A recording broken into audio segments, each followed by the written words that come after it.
এই নতুন সরকার আগের সরকারের করা বহু মামলা প্রত্যাহার করতে চলেছে আগামীতে, বিভিন্ন বিষয়ে বিভিন্ন কেস নিয়ে। এবং যেটা লেটেস্ট আপডেট, যে ওবিসি সংক্রান্ত যে মামলা সুপ্রিম কোর্টে করা হয়েছিল আগের সরকারের পক্ষ থেকে, সেটা কিন্তু প্রত্যাহার করতে চলেছে এই নতুন সরকার। আমি সে নিয়ে আলোচনায় আসছি।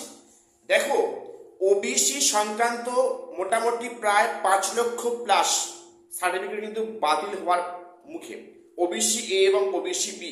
কেন বলছি, ঘটনাটা মন দিয়ে শোনো।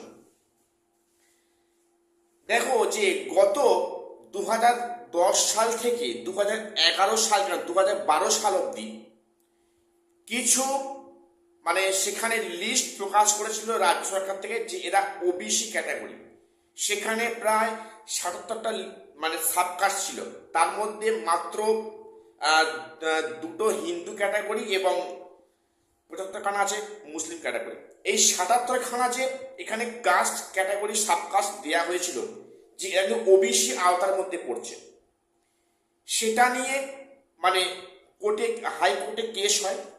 এবং এই কেসে কিন্তু হাইকোর্ট থেকে এটা পুরোপুরি নিষেধাজ্ঞা জারি করে দেয়, যে না, এটা অবৈধ, এইভাবে হয় না। একসাথে 77খানা সাবকাস্ট ওবিসির মধ্যে আওতাভুক্ত হচ্ছে, এটা কিন্তু তৎকালীন কোর্ট মানেনি। এবং সেখানে প্রায় গত 2-3 বছর আগে সেটাকে চ্যালেঞ্জ করে, ওটাকে স্থগিতাদেশ চেয়ে সুপ্রিম কোর্টে গিয়েছিল আগের সরকার। সুপ্রিম কোর্টে গিয়েছিল এদের সার্টিফিকেটটা আটকানোর জন্য, যাতে করে এদের বাতিল না হয়। অবশ্য এর পিছনে অনেক স্বার্থ লুকিয়ে আছে, সেটা আমরা বলতে হবে না। সেখানে 77খানা সাবকাস্টকে বাঁচাবার জন্য, তার মধ্যে 2খানা হিন্দু ক্যাটাগরি সাবকাস্ট এবং বাকি 75খানা আছে মুসলিম ক্যাটাগরি সাবকাস্ট, সেখানে এতগুলো সাবকাস্টকে বাঁচাবার জন্য স্থগিতাদেশ চেয়ে আগের সরকার সেখানে সুপ্রিম কোর্টে মামলা দায়ের করেছিল। কিন্তু এই সরকার সেই মামলাগুলো প্রত্যাহার করছে। এবং যে রাজ্যের পক্ষে যিনি আইনজীবী ছিলেন, উনি কিন্তু সেখানে একটা অ্যাপ্লিকেশন লিখেছেন সুপ্রিম কোর্টে রেজিস্টার, যে এই মামলাটা যাতে করে প্রত্যাহার করার অনুমতি দেয়া হয়। অর্থাৎ এই যে অবৈধ লিস্ট, যেখানে বলা হচ্ছে যে 2011 সাল থেকে এই এখন অবধি কিন্তু প্রায় 5 লক্ষ ওবিসি সার্টিফিকেট হোল্ডার্স আছে যারা এই আওতার মধ্যে পড়ছে, সেখানে নতুন সরকার এটা প্রত্যাহার করার সিদ্ধান্ত নিয়েছে। এবং আগামীতে কিছুদিনের মধ্যে এই মামলাটা প্রত্যাহার হয়ে যাবে। তাহলে এর ফলে এই 2010 সাল থেকে এই আজকে অবধি যে ওবিসি সার্টিফিকেট হয়েছে, তাহলে সেগুলোর অবস্থা কি হবে? তাহলে সেগুলি সব কি বাতিল হয়ে যাবে? এরকম একটা কিন্তু সম্ভাবনা তৈরি হচ্ছে। জানি না এরপরে কি ডিসিশন আসে। তবে যেটা পরিষ্কার কিন্তু ইঙ্গিত, যে এই সরকার ক্ষমতা আসার পর থেকে কিন্তু একের পর এক দুর্নীতি নিয়ে সরব হয়েছে।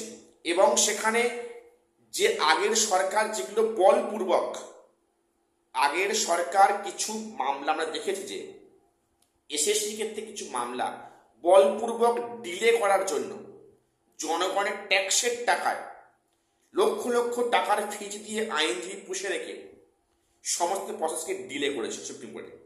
আমার দেখে অভ্যস্ত হয়ে গেছে, আমরা প্রত্যেকটা দেখে অভ্যস্ত হয়ে গেছি। এসএসসি বা এসএলএসটি বলছি, বিভিন্ন ক্ষেত্রে অযৌক্তিক কিছু মামলাকে সামনে খাড়া করা হয়েছে রাজ্যের তরফ থেকে, সামগ্রিক প্রক্রিয়াটাকে ধামাচাপা দেওয়ার জন্য। তো সেগুলো কিন্তু একের পর এক প্রকাশ্যে আসবে বা আসছে, এবং সেগুলো এই কিন্তু সরকার প্রত্যাহার করবে। অর্থাৎ আশা করছি এটা সঠিক পথে কিন্তু হাঁটবে, যাতে করে কোনো আইনি সমস্যার পরবর্তী ক্ষেত্রে না হয়। তো এই যে নতুন করে ওবিসি মামলা প্রত্যাহার করছে রাজ্য সরকার, এর ফলে অনেকে সমস্যায় পড়াটা স্বাভাবিক। এখন দেখার বিষয় পরবর্তী ক্ষেত্রে সরকারি পক্ষ থেকে কোনো স্টেপ নেওয়া হয় কিনা। এরকম তো সার্টিফিকেট হোল্ডার অনেক আছে 2011 সালের পর থেকে এই আপ টু 2026 অব্দি। তাদের কি সবার কি বাতিল হবে? সেটা সময় বলবে। তবে হ্যাঁ, একটা বিষয় কিন্তু বলে রাখি, 2011 সালের পর থেকে 2025-26 সাল অবধি যাদের কাস্ট সার্টিফিকেট ইস্যু হয়েছে আগের কোনো কাস্ট সার্টিফিকেট শো করে, যেটা কিনা 2010 সালের আগে, তাদের কোনো সমস্যা হবে না। এটা মন দিয়ে শুনে রাখো, 2011 সালের পর থেকে যারা যারা সার্টিফিকেট পেয়েছো এবং যাদের সার্টিফিকেটগুলো যে সার্টিফিকেট শো করে হয়েছে সেই সার্টিফিকেটটা যদি 2010 সালের আগে হয়, সেক্ষেত্রে তোমারটা কিন্তু জেনুইন, কোনো সমস্যা নেই, চিন্তার কারণ নেই। আর যারা ফার্স্ট টাইম করেছো ওই লিস্ট থেকে, তাদের সমস্যায় হয়তো আগামী দিনে পড়তে হবে, তাদের সার্টিফিকেট হয়তো আগামী দিনে বাতিলের কিন্তু সম্ভাবনা আছে। এইবারে একটা প্রশ্ন আমি উত্তর তোমাদের দেব। আমাকে কয়েকজন বলতো যে তাহলে যে চলতি প্রক্রিয়াগুলো হচ্ছিল এসএলএসটি ক্ষেত্রে ফিরে আসি, সেখানে নবম দশম এবং একাদশ দ্বাদশের কি খবর? প্রথম বলে রাখি, খবর তো এখন কিছু আসেনি। আগামী সোমবার মন্ত্রিসভার সেকেন্ড বৈঠক আছে, মিটিং আছে, সেখানে বিভিন্ন মানে চাকরি সংক্রান্ত আপডেট আসবে। শিক্ষা, স্বাস্থ্য বা এই অনগোয়িং প্রসেসটাকে কীভাবে কন্টিনিউ করবে ভাবছে মানে সরকার, সে নিয়ে একটা স্বচ্ছ আমরা ধারণা পেয়ে যাব। তো সোমবারের আগে না হলে বলা যাবে না, সোমবারের পরে না হলে বলা যাবে না যে এই চলতি প্রক্রিয়াগুলো, অনগোয়িং প্রসেসগুলো কতদূর পজিটিভ হবে, বা একাদশ দ্বাদশের কাউন্সেলিং, 9-10 সেখানে ভেরিফিকেশান, ইন্টারভিউ কবে শুরু হবে এখন এই মুহূর্তে ঠিক বলা যাচ্ছে না। যতক্ষণ না সোমবারের মিটিংটা সম্পূর্ণ হয় ততক্ষণ কিন্তু ব্যাপারটা বুঝতে পারা যাবে না যে অ্যাকচুয়ালি কি হচ্ছে বা কি হবে আগামীতে, বা এই যে চলতি নিয়োগ নিয়ে সরকারের কি স্টেপ আছে, কোন দিকে স্ট্যান্ড আছে। আশা করছি সরকার একটা ভালো পদক্ষেপ নেবে এবং অতি দ্রুত। কিন্তু দেখো, যখন কাজ শুরু হবে, দ্রুত কাজ শুরু হবে, এখন হচ্ছে না, যখন কিন্তু হবে উপরি কাজ শুরু হবে। কাজেই যারা ডাক পেয়েছো 9-10 ইন্টারভিউতে, তোমাদের বাড়ি থেকে ভালো করে প্রিপারেশান নাও, কন্টিনিউ করো, হাল ছেড়ো না, সামনে কিন্তু সুদিন অবশ্যই আসছে। তো এটুকুই আপডেট দেওয়ার ছিল।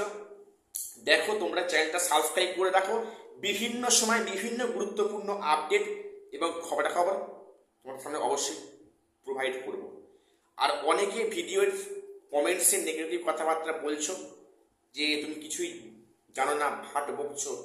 দেখো, সেটা হয়তো ভাট হতে পারে তোমাদের কাছে, আমি সেটা জানি না, তবে আমি চাই যখন যে পাবো আপডেট তোমাদের সামনে আনবো। এটুকুই আপডেট আজকে দেওয়ার ছিল। চ্যানেল সাবস্ক্রাইব করে দিও। দেখা হচ্ছে পরে কোনো ভিডিওতে।